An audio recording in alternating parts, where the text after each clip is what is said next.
Hey, Monica, did you know it's now even easier to listen to Round the Hay Bale podcast? What? Really? How easy? That's right. All you have to do is say, Alexa, play Round the Hay Bale podcast. Playing Round the Hay Bale podcast on Apple Music. Ooh, we fancy. Tune in to Round the Hay Bale every Monday at 9 a.m. Central.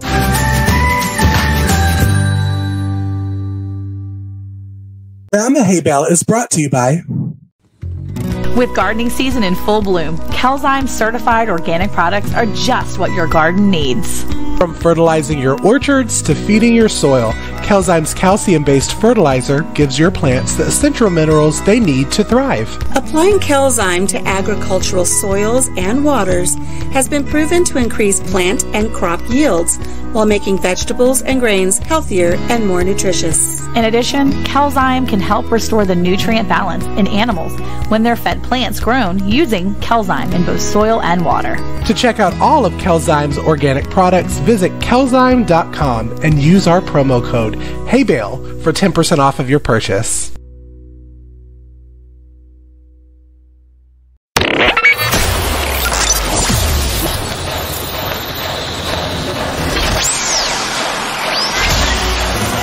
Grab a cup of joe and gather round the hay bale with your hosts, Alicia from Country Mama Musings, Cayce from Ormsby Farms, and Monica from Bland's Promised Land Ranch. Now, here they are. Hey, y'all.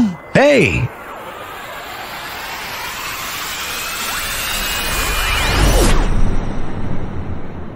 Hey, y'all. Hey, it's Alicia here, and welcome back to Round the Hay Bale Season 4 Unscripted. I'm Monica. Welcome back. Hey, what's up, y'all? It is Cayce, and welcome back to our 5th episode of Season 4. We are excited to talk about this topic. I guess you could call it a controversial topic. You know, we love that kind of stuff here at the Hay Bale, but we are talking about mental health and homesteading burnout. Now, I know there is a group of folks that probably is going to hear us and say, oh, God, we're talking about mental health, oh, how politically correct.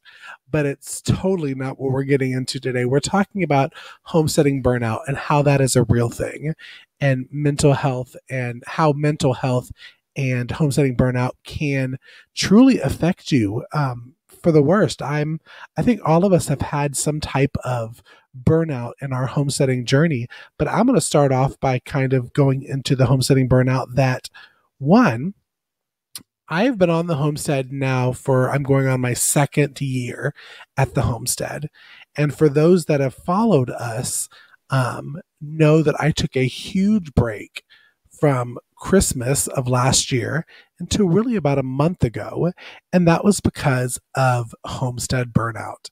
And I'll explain to you, when I came into this homesteading world, this homesteading community, one thing that I thought is, I had to have my homestead look just like Joe Schmo's on Instagram, or my YouTube videos had to look like Petty, you know what, on YouTube. And I set such a high standard for myself, and I tore myself up because I wasn't getting, and before anything, if I throw Alicia and Monica's name out there, it's not because I am competing with them. I'm just throwing their name out there so I'm not competing with other YouTube channels, and people are going to say that we're a call out podcast. But let's just say that I used to always tear myself down because I was not getting as many views as Monica was on her views, or I wasn't getting as much subscribers as Alicia was. Alicia got 100 subscribers last night. I got 1. And I would beat myself up and say, well, you're not a good channel. You're not a real homesteader because you can't even keep up with these people, or you can't do this. And it got to the point where it just was not fun anymore, because homesteading is not just YouTube videos and Instagram posts. You are truly taking care of animals, living, breathing creatures For most people, you are taking care of living, breathing humans as well. You are growing a garden so that you can eat the food that you grow. You are trying to do it, one, on a low budget to no budget. And all of that. And some of you may even still be working full-time jobs on top of that. And when you have this high expectation of what you think your channel or your homestead should be, and when it does not meet that expectation, that's when the burnout happens. And that's when the mental health happens. And that's where I was. It got to the point I did a fabulous collaboration with both Alicia and Monica and some other wonderful channels during the holidays. And we did a fabulous story of the birth of Jesus.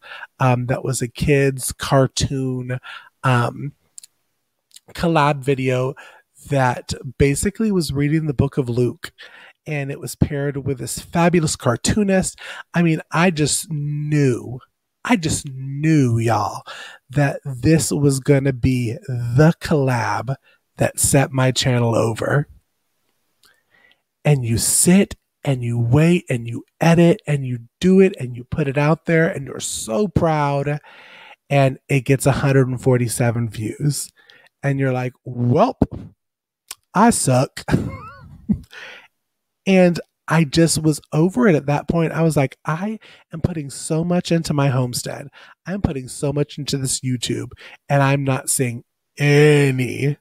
And this is what I thought, y'all, because now that I'm more sane after the mental health tumble, I'm like, nothing is paying off. This is horrible. This is not what I expected my life to be. I am over it. I've moved all the way out to the sticks. I have no friends out here. I have no family. I'm by myself. I'm done. And I disappeared until April 2023.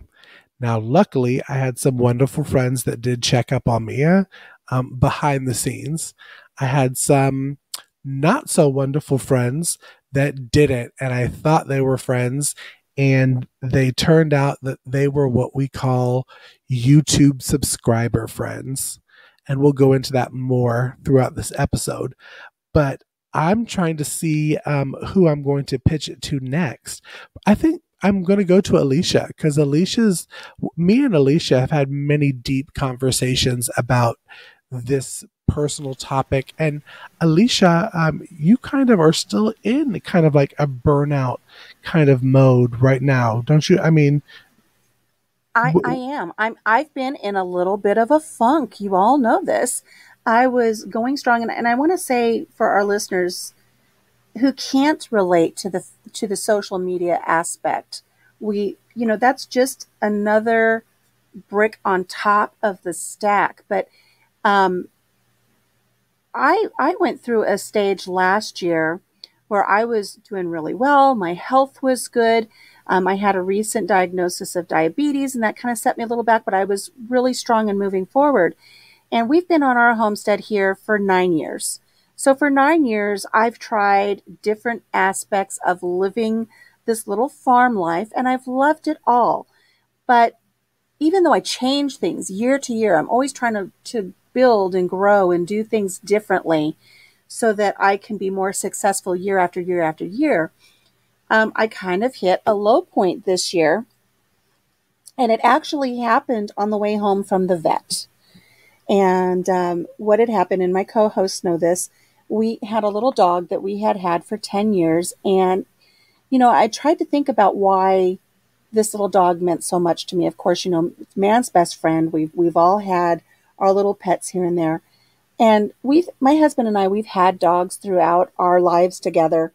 But I realized this little dog was the first dog that I ever had that was my dog as an adult. I had a dog when I was 5 that was my dog. But this was my dog. The other dogs we've had were his dogs. This was my dog. And he was 15 plus years old, and we had to take him to the vet and help him cross over the Rainbow Bridge. He was in full system failure.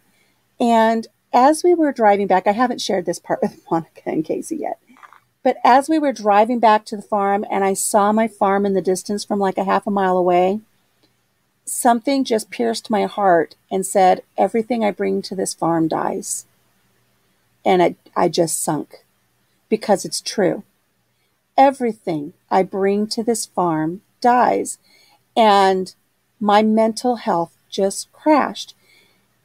The part about me with my homesteading is, for those of you that don't know, I'm a vegetarian. So nothing here on the farm gets processed. I don't bring animals here for their purpose to be meat. Much of the time I bring animals here as a rescue, and they live out the rest of their natural life here on our farm. And with that, I get animals that are in poor health.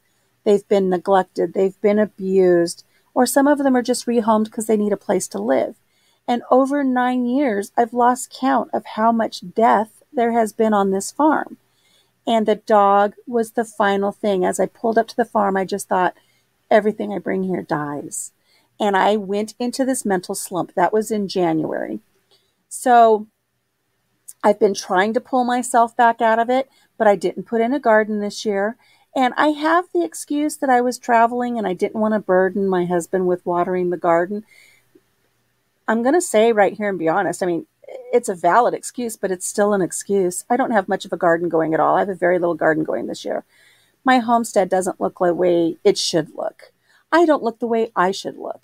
But I've recognized the fact that the work that I'm doing here at the homestead has worn me down a little bit, and I just need to take a step back, recharge, accept the support of my friends and family, and acknowledge that I'm not feeling well so that they can support me. It's all about community. And then I'll get back to where I need to be. And I've told my friends reached out and said, don't go to a dark place. No, I'm not going to go to a dark place, but I am going to wallow here a little bit in my self-pity and miss my little puppy. But I'll pull out of it. It's going to be okay. But the important thing is to, like anything that you face in life, you have to first acknowledge that there's an issue.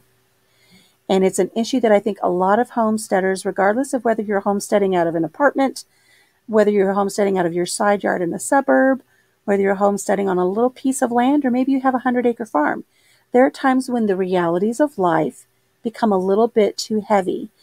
And you have to acknowledge it and take a step back, regroup, pull yourself together, and allow yourself time to heal before you get back into that.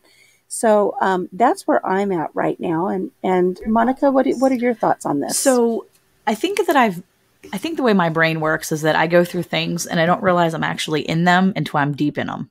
I mean, like knee deep, like kicking through it, just trying to survive, trying to get out like it's quicksand. And so I think I've been in this place before. I know I have been in this place before. I just didn't acknowledge it until I was already so deep that I didn't really know how to deal with it. And so I think that one thing we have to acknowledge is that burnout is a real thing. Burnout isn't necessarily depression. Okay. Burnout is one of those things that really can affect your life in big ways.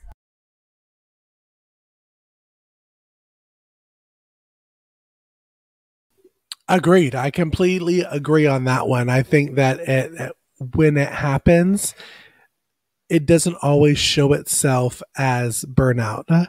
Like it could be that's what you're saying, Monica, right? Is that it could be that kind of little elf on your shoulder that doesn't quite say, hey, I'm burnout, but it does say, hey, I'm here. Yeah. So sorry about that. Yeah. I think that burnout. So first of all, we always trying to compare yourself to others. Comparison is such a thief of your joy that you have in the things you have. You know, the Bible talks about how you shouldn't compare yourself to others. And even Alicia said that the one time about, flowers and the fact that they're not looking at the next door neighbor. They're not looking, a flower just blooms. It doesn't look at what's around it. How did you say that so beautifully, Alicia, the last time? What did you say? It's really a really sweet quote. It's a flower does not compare itself to its neighbor. It just does. Simply blooms. And that's really the key in a lot of things we do. But the problem is that we are dysfunctional humans and we have flaws, and we find ourselves in those traps of comparing ourselves to people. And I think that when we recognize what burnout looks like, then we can start to address how to get ourselves through those moments. So you can start to recognize that you have burnout when you start feeling fatigue. Maybe you feel apathetic or dissatisfied with the work you've done. Cayce, you put all that time and energy, and you assembled a great cast of people, I might add, to do that beautiful Christmas production this past year. But after you did it, you were so dissatisfied with what you had done because it didn't achieve what you thought your goals were, right? And it's so hard. And I'm going to tell you, that production was absolutely amazing, but not everybody sees what you see. And don't be upset about that. It's easy for me to say because I'm on the outside looking in right now, but it's hard. So when you become dissatisfied with the things you've done that normally you'd be very proud of and very excited with, you start to see the apatheticness, that dissatisfaction. You may even start to feel headaches when you're burned out because your brain is going 100 miles an hour and you're trying to figure out all these things to make things better when it doesn't feel like it's getting better. And you start to feel it physically. And you may even notice that your sleep patterns, your diet changes. So burnout can really resemble depression. But the big thing is, and Alicia said it, burnout oftentimes is a result of an environmental. It's a response to your environmental situation. You're directly feeling burned out and overwhelmed by the environmental issues around you, the situations you've been put in, whether it's stressful work environment, whether it's losing animals, whether it's dealing with an overwhelm because you have a garden that's out of control and the weeds are scraping against your leg and your arms as you're trying to get in there and just grab cucumbers or tomatoes or whatever it is. You can walk into a place and look at the chaos that's there and go, I'm done. I can't right now. Those are symptoms that you may be feeling burnout. You may be overwhelmed by what's happening in front of you. And it's not necessarily depression. It just may be burnout. And I think sometimes we like to label ourselves in so many things and we're like, I'm depressed now. And, there are a lot of people that are like, oh, they're depressed. And it's not about being depressed. It's about being burnt out with the situation you're in. You're being overwhelmed and you're being it's just overwhelm. It's just a sense of overwhelm. But there's a way out of that burnout if you let yourself start to heal. And I think that's super important because I know that I've been in that situation and the people around me didn't realize I was in that situation until I finally acknowledged that I was there. And I was like, okay, I need some help. I need some help with this because I can't get through this moment alone. And I need you to help me get through this. Cayce, I know you've been there. You got something to add? Well, I was just going to say that is so true. You can't get yourself out of burnout until you are ready to be out of the burnout in that area. And, Alicia said it when she was talking about it, that the people that have reached out to her, AKA me and Monica, to not get to a dark place, that she's like, I just need a moment. Just give me my moment to have this burnout. And that's okay. For those that are listening, when I was talking about my story, I needed that time. My brain, my body, my homestead needed that time to wallow in self-pity for a minute, pick myself back up and say, Cayce, you are a baddie, okay? Your homestead is beautiful. You have done so much in a year and a half that you should be extremely proud about. Just because you are not the exact same as this, who cares? Who gives a Kelzheim crap? You know what I'm saying? You need to have that moment where you are telling yourself. And I hope that this episode is not going, if you're listening to it, we want this to be for you. That moment where you say, you know what? I was listening to Cayce, Alicia, and Monica, and yes, I was in a burnout, and yes, it is okay that I'm there right now, and I will let people know when I am ready to be out of my burnout, because we're here to support you. Right, Alicia? I mean, I know you agree with me on that. Yeah. And, I think a word that comes to mind is, it's one I've used before, and it is another thing that I am presently going through right now. Is, for instance, with one of our social media platforms, sometimes you see so much negativity on a social media platform that doesn't even apply to you that you become disenchanted. I have posted before on a social media platform, I feel so disenchanted right now. The joie de vivre is gone. There's so much negative in it. It really affects you. But one thing I really want to focus on is if you're going through any type of a burnout. I was going to mention when Monica was talking about how she said that she didn't even realize she was in that place, and once she did, she said, "Hey guys, I need help." I think as women and as mothers, we are very good at burying that way down deep and shouldering everything and hiding it, because that's what we do for our families. And then it takes us to that breaking point. But before I pass it over, because I know Monica has something to say about that, we want everybody to realize, I think this is so important for any part of mental health. Your feelings are always valid. Don't let somebody say, oh, you shouldn't feel that way. Your feelings are yours and they're valid.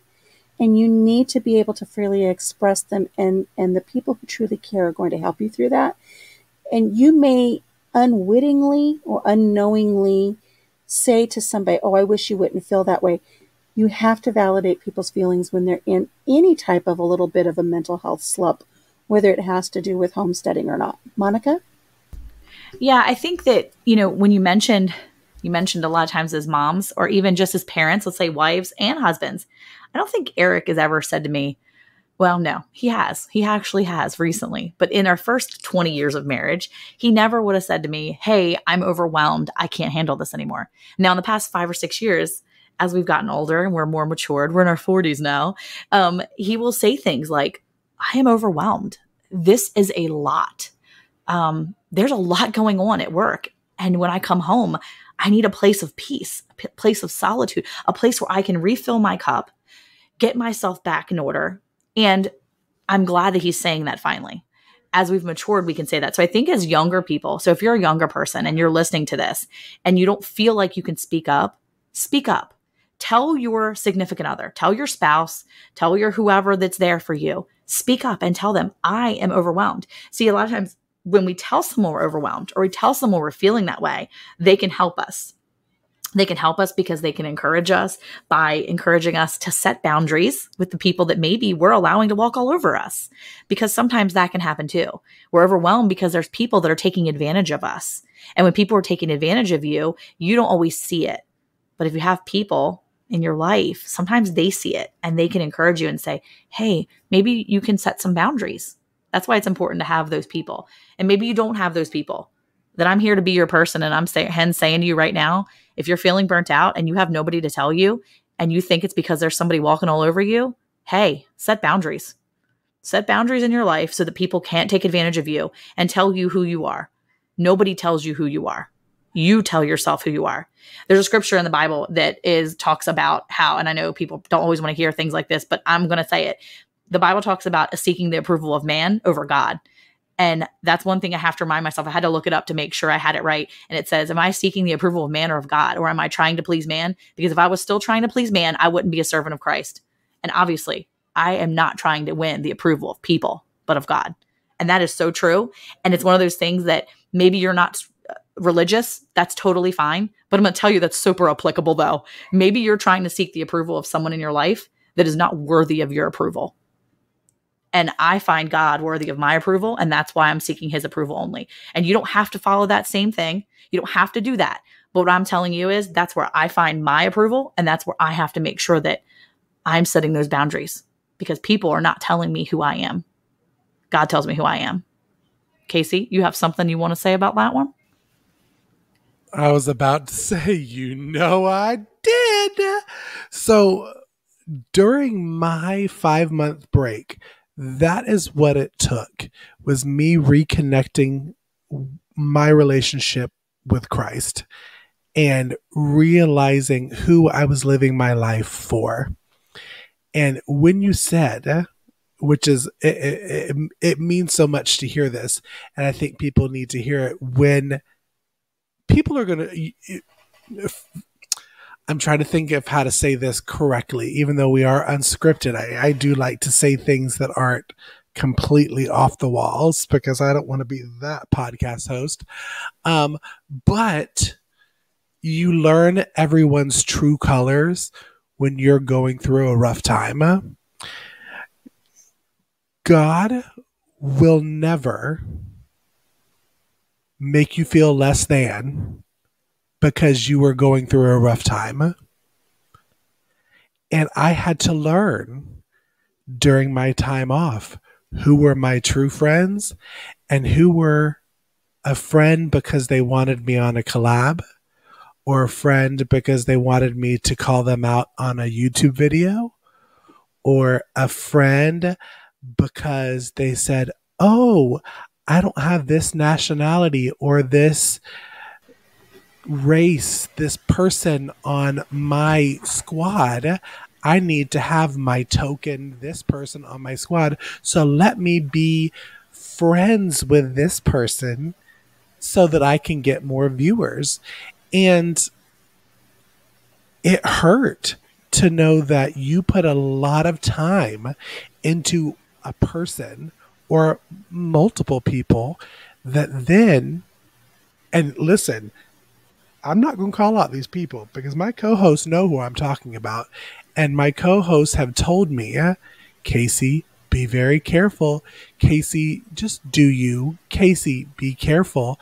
And what did I do? I got too involved to where I didn't see what was right in front of my face, when I should be building my homestead for myself and God and my relationship. I was building my homestead so that I could look cool or look fabulous in front of these people.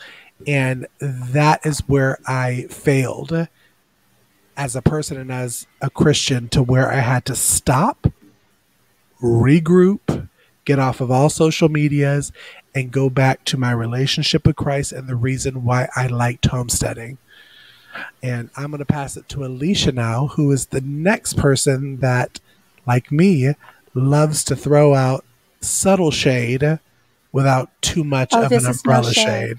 Oh, okay. I'm going to I'm just going to sidestep here and say, Cayce, I want to be your token friend that sits on the couch with you and drinks hazelnut coffee in the morning with a blankie and just, stick my feet underneath your thighs and just tell stories.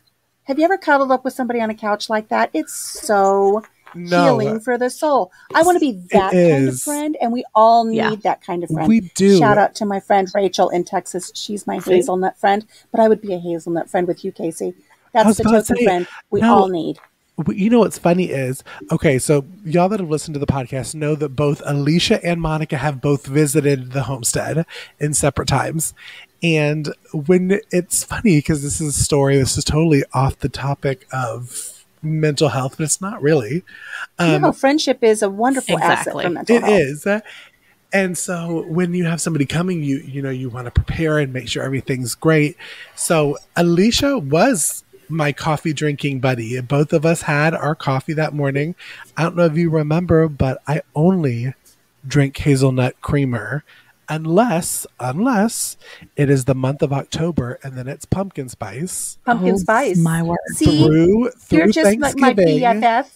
Through Thanksgiving, and then the day after Thanksgiving, it is peppermint mocha. It's peppermint mocha until January 1st. Cayce, you be my best friend. Did we just become best friends right now? I will never part. But then Monica, who I love dearly, is not. How did you have your coffee? I didn't drink coffee. I don't really drink coffee. I'm like a water drinker, and I just don't drink coffee very much. I do drink coffee sometimes, but not really. Sometimes. Did you have it when you were here? With you on your, I didn't have any coffee while I was there. No, I think you. Did you? But we sat on the front porch because it was me and your second oldest and Abigail. I don't want to call on names out there, but Luke and Abigail. They're adults. It's and fine. I remember I was looking at Monica because it was pretty early and we were having a conversation. I'm looking like, how in the world does this girl get her like chipperness and ain't got no coffee up in that body? Like, I would be looking at you if I had to have just water, I'd be looking at you like, oh my God, if somebody could throw me off the side of a building right now, I'd be very happy. No, you know what though? I need my coffee. We stayed up very late though, chatting on the couch. And I kept telling my children to go to bed. I'm like, get out of the room, go to bed. Because I try not to make sure I don't want to go to bed until all my children are asleep or close to it. Because I don't trust people. These jokers will be sneaking out and doing stuff. I don't trust people. So I have to make sure my children are asleep, not getting into trouble. And my son Jacob actually fell asleep on your big comfy chair, if you remember, while we were having this conversation that lasted till 2 a.m. So I actually run on no energy and no sleep. That's why I'm chipper in the morning. Alicia? Welcome everybody to this episode of, Hay Bale Files, as we all go way off topic. But you know what's funny? We're all laughing. We've gone from a really serious subject, and now we've come full circle to what I think is so important to your mental health, whether it be your homestead, whether it be what we've discussed recently, or what we will be having coming up in an upcoming episode is about education for your homestead and schooling your children. Whatever it is, you need to have a friend or two.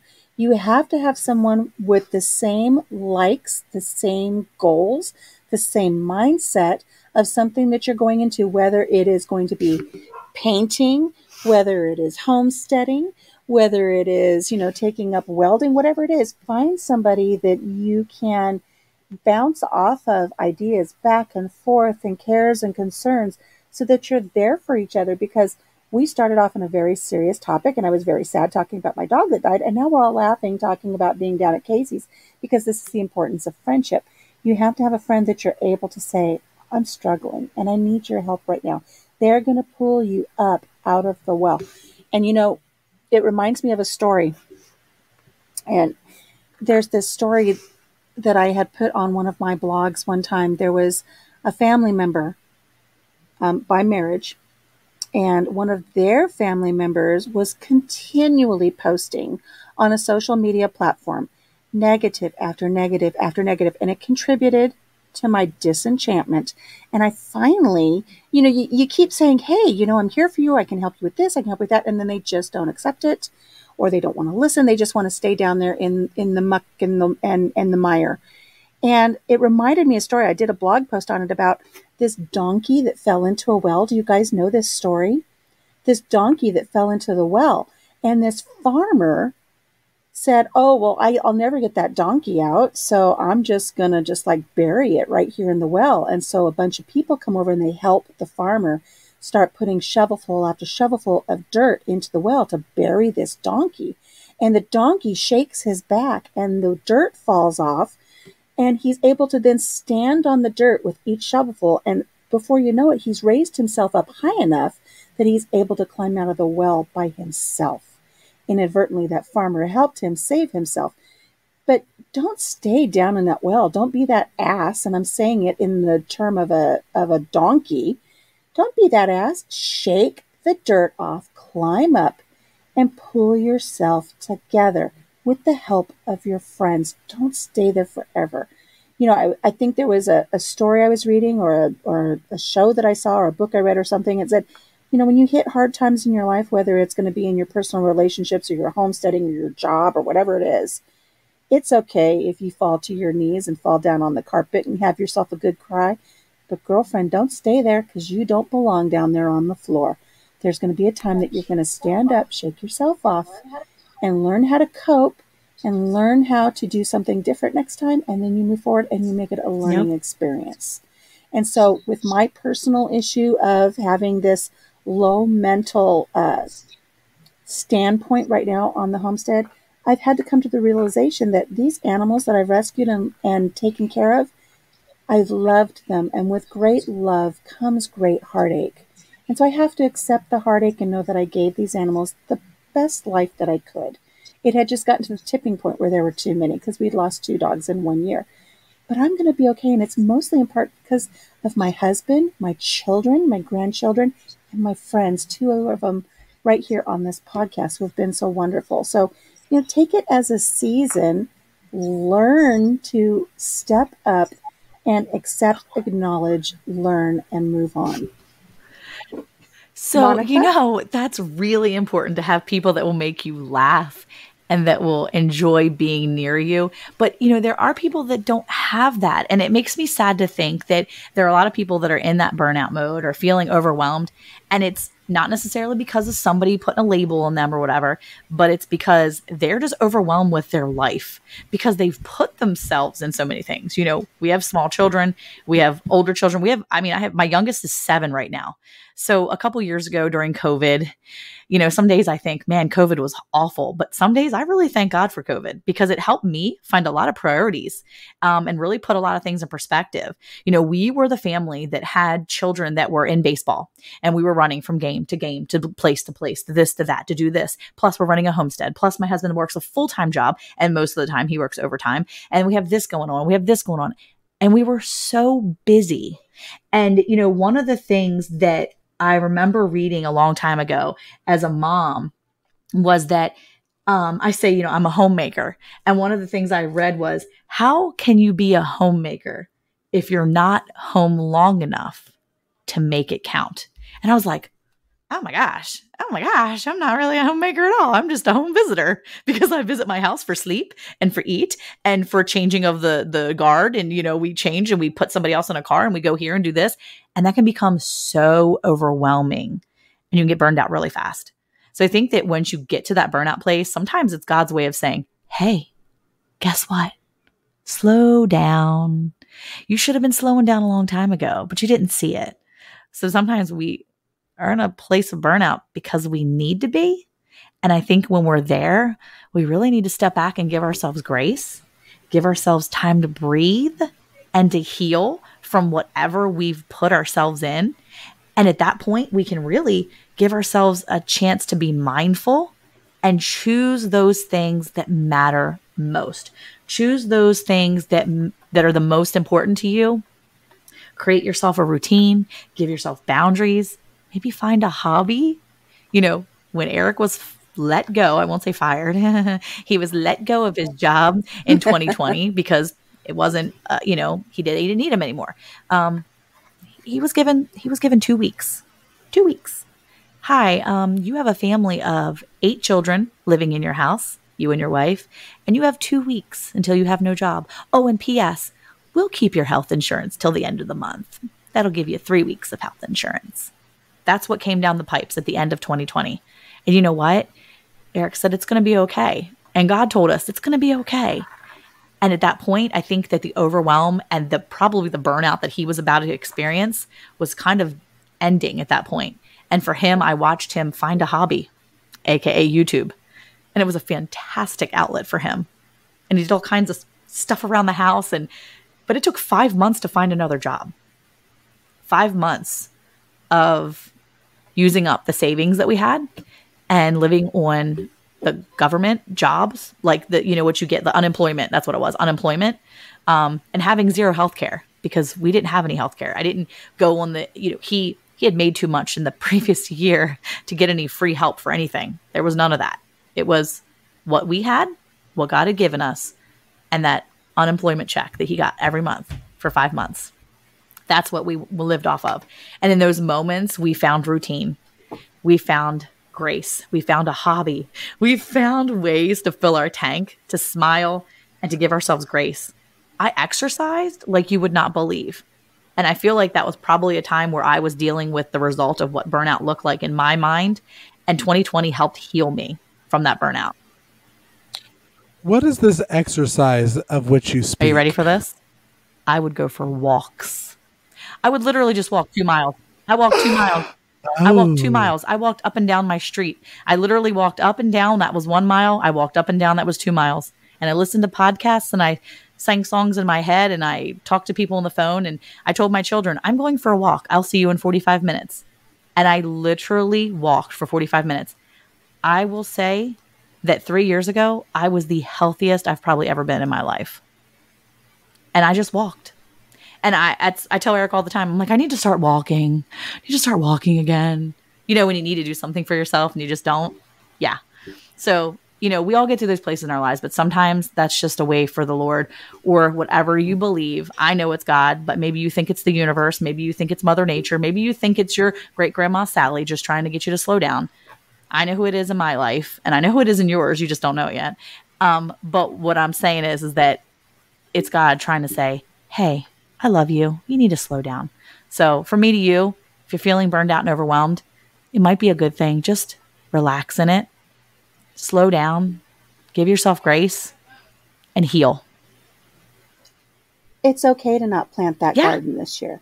It's okay Yeah. to not, expand here or do that or go to this market or, Yep.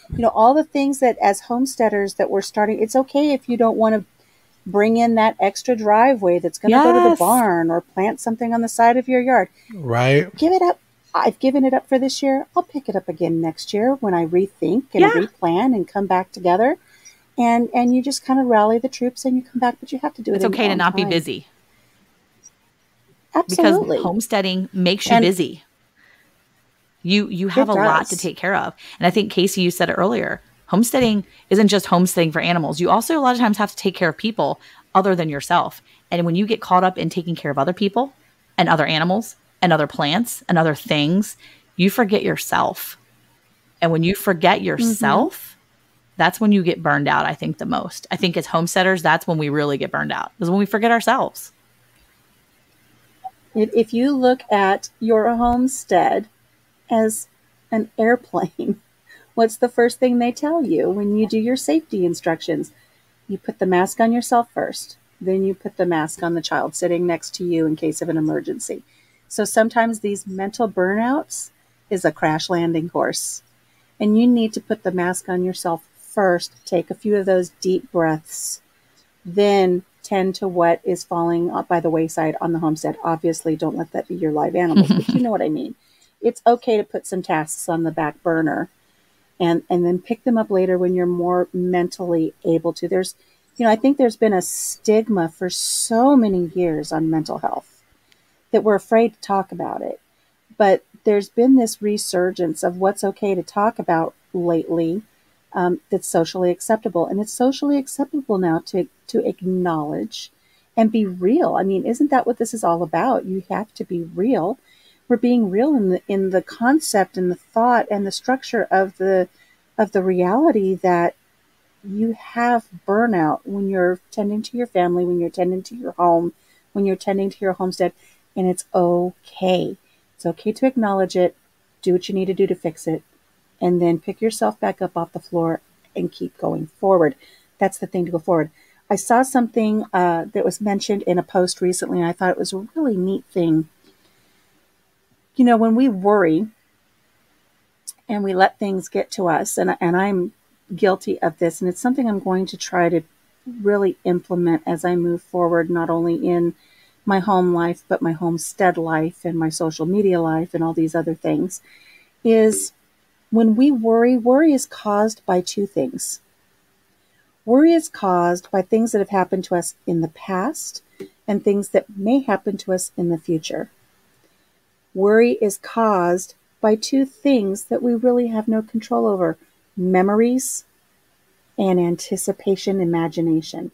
We imagine the things that can go wrong in the future, or we cling to the memories of the past that cause us grief. And we need to live in the day. We need to live in the now. And it's okay to plan for the future, but don't allow that worry to hang over you like a cloud, or like that little dust cloud that followed Pigpen around all the time and Charlie Brown. That's how I imagine my life sometimes. But you have to let go of the worry, and I have to let go of the memories of the things I've lost here on this farm. Cling to the happy ones, let go of the sad ones, and not let it keep me from moving forward with the fear and imagination of what can go wrong next. I just need to be happy in my present state and find happiness in the smallest of things, even if it's that tiny little purple flower that comes right there at the end of your string bean plant before it grows a bean, that tiny little purple flower. You can find happiness in some of the smallest little things if you slow down, like Monica said, and take the time to notice the beauty around you. And I think when we get caught up in social media, when we get caught up in comparing ourselves to others, when we get caught up in trying to keep up with the Joneses, that's where we lose sight of that. And I would encourage everyone listening, take a moment every day. Just find one little thing of beauty that you can say, wow. Take 10 seconds and just think, what a beautiful day this is. What a beautiful little flower on my string beans. And, then you tackle everything else, but take that little bit of time for you. Monica? I think that's so great. I mean, I completely agree with what you're saying. Cayce, did I didn't give her any warning that I was throwing it over to her. I was just like, I was hey, listening to you, and I was like kind of formulating a response too, because I really like what you're talking about and just giving yourself that time, because I was trying to think, how can you avoid burnout? So we're talking about how you're in it, how to kind of come back out of it, and how do you actually avoid burnout? How do you avoid this in the future? Can you avoid it? Is it not a bad thing to be in, or is it a good thing? Like, we are giving a bunch of mixed stories or mixed emotions here in that too, in a sense of sometimes it's okay to be burned out, because sometimes that's what you need to slow yourself down and slow your roll. But I think that avoiding it in the future, once you've been to that place where you feel like you've been burned out, avoiding it in the future. And, I've seen you guys both, dealing with a lot of burnout lately.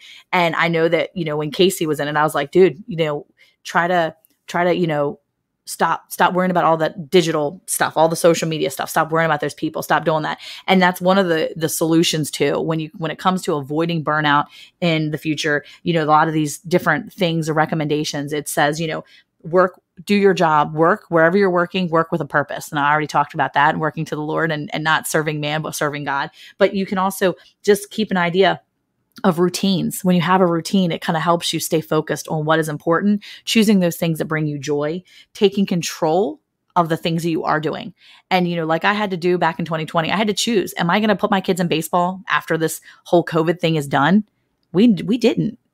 Our kids haven't played organized sports since 2020. And I'm going to tell you, it broke my heart to not see my kids play baseball anymore, because we're a baseball family. We were at the baseball field every day, almost 4 or 5 days a week. We were in baseball. Saturdays, we had baseball games all morning. We did this. That was our thing. And it hasn't been my thing for 3 years. And I'm going to tell you what, my kids miss it, but my kids also know how to fish, and they know how to scale a fish, and they know how to, and they love kayaking and canoeing in our tank.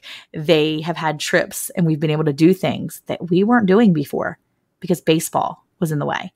And I'm not saying baseball's bad. I'm just saying that we made choices that would benefit the whole family, not just a few. And we started looking at it as a family mindset. And because we changed the mindset and became a lot more family focused, we started doing things that would bring joy to the whole family. We were going outside more. We were trying to get more sleep. I don't know what that is all actually about. But when you see your sleep patterns actually disturbed and you find yourself staying up way too late, scrolling mindlessly, you're actually doing yourself a disservice, and you're actually putting yourself in a spot to get burned out more easily. Trying to get sleep is super important. Cayce, I know you're terrible at that thing. That sleep thing, that's a thing that's important. You need to get sleep, dude. I'm just pot calling the kettle black here, because I don't sleep very well. Because I know you. I was about to say, I actually sleep decent more recently. I think when, there's a saying that says, let go and let God. And once you learn to do that, it's like your mind clears. Not that you're in a haze or, in a delusional mindset, but literally it's like the weight of the world kind of does release, and you're able to relax more and get that sleep and not overdo stuff on your homestead. And I wanted to add in, while we're coming closer to our hour, is another way to prevent burnout when you're homesteading. And I had to learn this in the garden aspect of the stuff. So you're planning your garden for the year, okay? Because all of us do it. And if you don't, if you're in the season, that Alicia's in right now, that's okay. When you're getting back to planning your garden, plan it with a purpose. Don't put stuff in that garden that in your heart of heart and your soul of soul, you ain't gonna do nothing with it.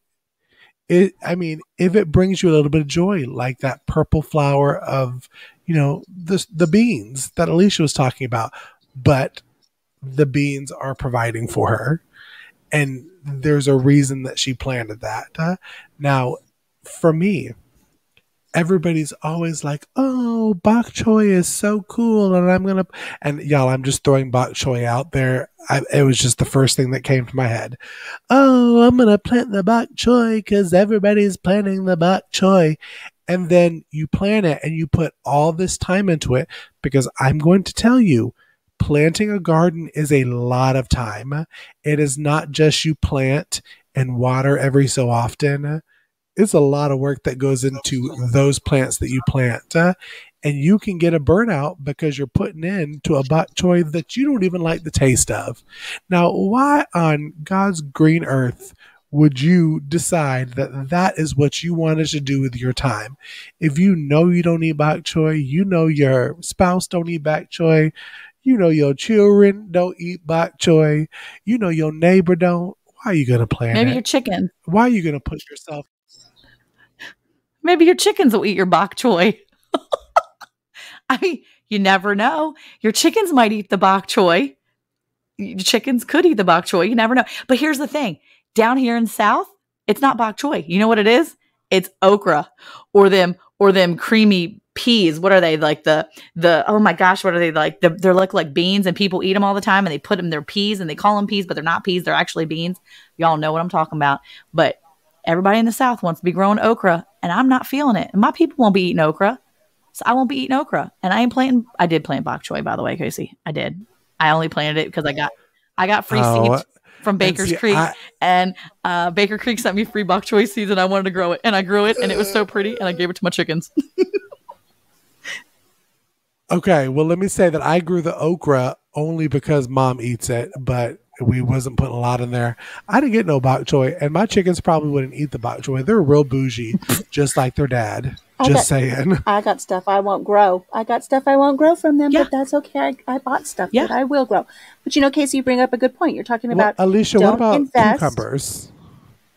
My cucumbers did not come up this year, but I need cucumbers. But you know what? Here's the thing.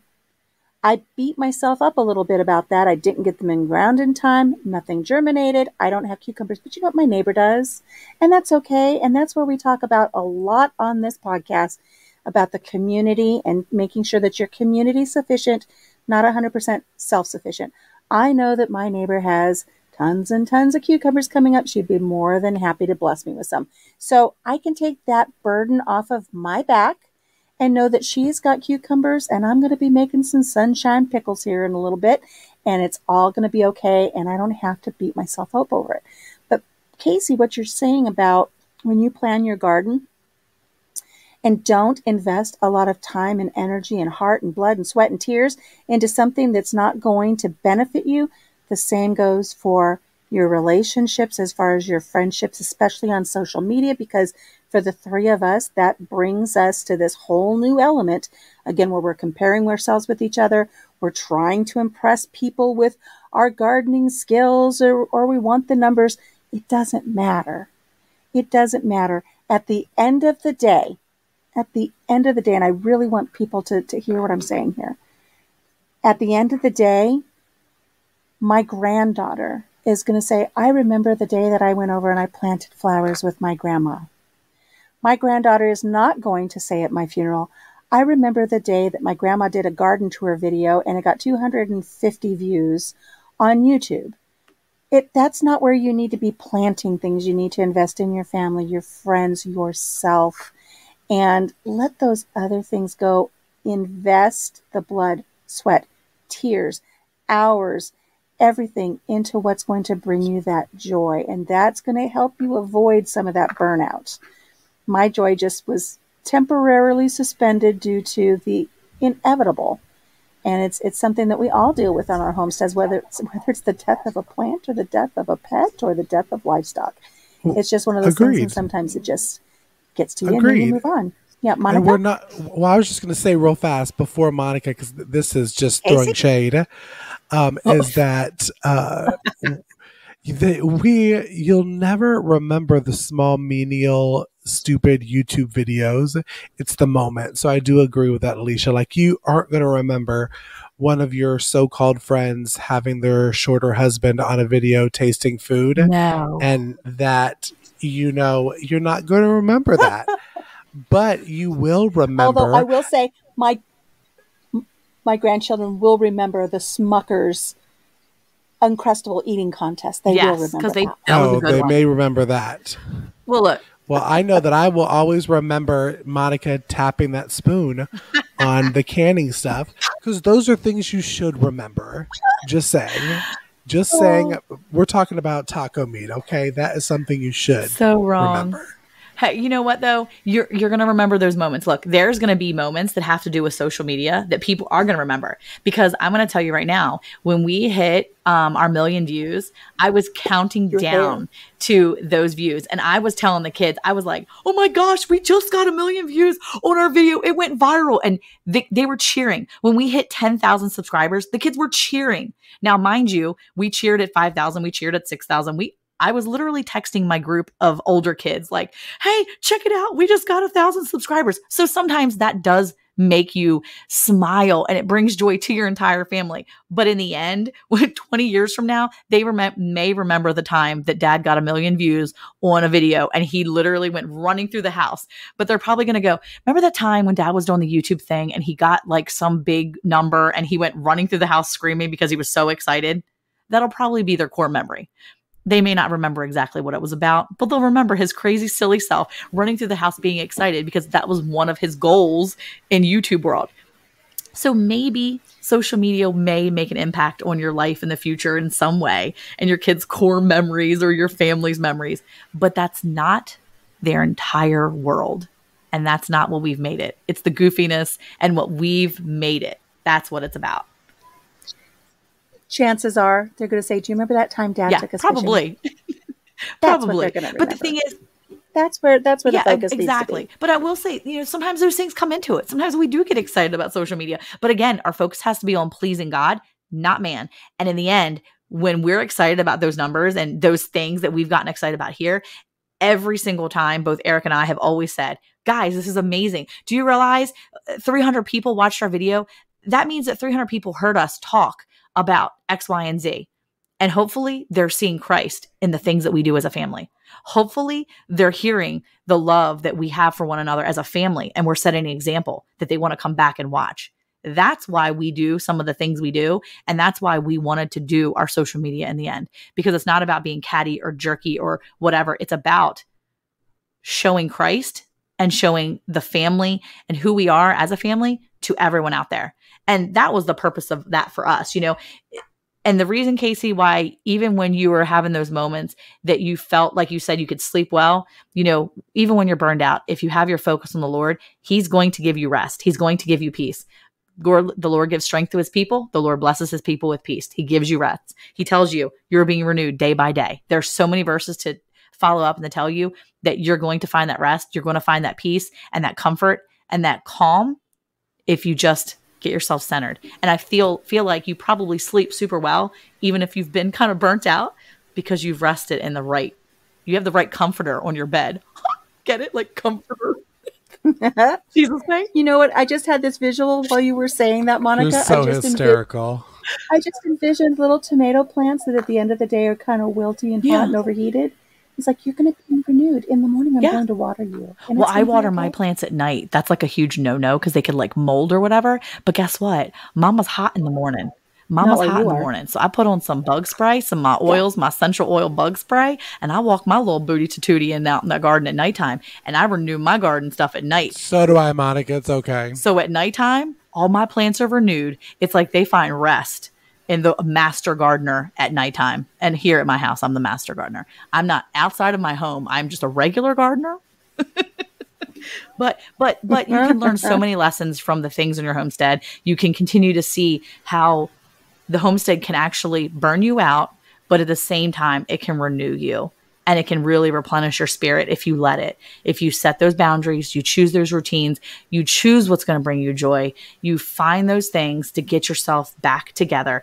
And you don't need to waller in your burnout, but sometimes you just need to waller in those moments. And you're like, "Daggone it, I've had a rough time."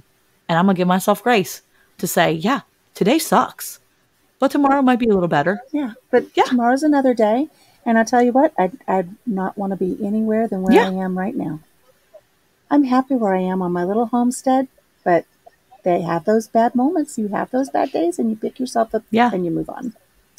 So, Monica, why don't you finish this up? You've been a great resource and a great inspiration for all of us, as your two co-hosts have had a little bit of a rough year, and we appreciate your friendship and your I don't know, I want to say guidance and concern and love that we've, been able to enjoy because of the friendships that have developed through our podcast. I really do appreciate that. So why don't you wrap us up for this episode on burnout on the homestead?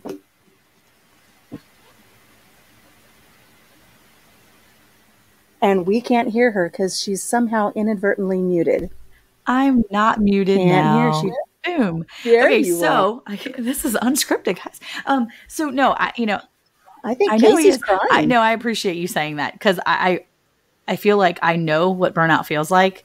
And a lot of people don't realize it until they're in it. And I can see that in other people now. And because I've had that experience, because you guys have had that experience, you can be the ones now to acknowledge and say to other people, hey guys, I've been where you're at. I might have been there a couple times, but you know what? Circumstances change, life moves on, and you're going to move on with it. You just need to kind of go for it. And so if you're out there and you felt burnout, or you're in it right now, or you haven't been in it, trust me, you may feel like that at some point. Be encouraged, because you don't stay there forever. It doesn't last forever.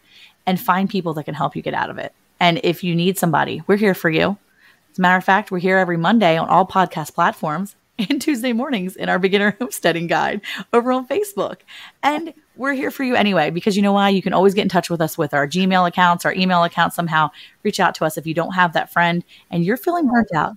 We're all over the place. You can find us on our own YouTube channels or wherever. But seriously, though, it's super important to find those people that can give you, encouragement, and find yourself a place where you can get that peace and that refreshing, that renewal. So don't forget to check out all our different podcast platforms that you can find us on. To check us out on Mondays, come and visit us on Tuesdays over in our private Facebook account. You got to go to the private Beginner's Homesteading Guide on Facebook, and you can even listen to us on Tuesday mornings there and on YouTube. We're there in all kinds of places. Don't forget to check out Cayce, who is obviously the most amazing sponsor in the whole wide world. And because they've been sponsoring us this season on so many different levels, and we absolutely love them. So it is wonderful to have people to be there for you, even if it's a sponsor for a podcast or whatever it is. I mean, they're just great people too. So thank you guys so much for coming and listening to us. Don't forget to tune in next week. We're going to have some other great topics here on the Hay Bale. And we appreciate you. We thank you. We'll see you next week. Bye, y'all. Bye.